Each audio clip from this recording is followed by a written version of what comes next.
Hello, Buck Dominoes and Domino community. This is Leslie, and I'm going for the category of underwater, subcategory minis, and let's take a look, see if I can get them toppled. Okay. Okay. Alrighty. Whoops. Can you see? Alrighty.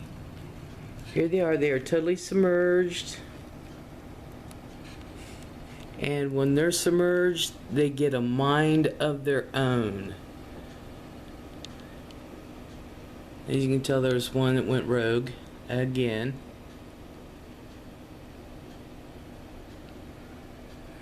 So if I counted correctly, there should be 26 of these in there.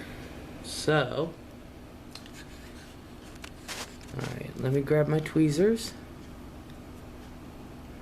And we're going to see how many will topple.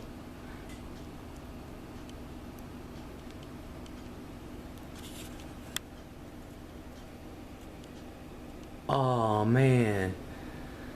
So I got 5, 10, 15, 16, 17, 18 is what I counted. But that is more what I had last time, and like I said, they go rogue. So, thank you for your consideration.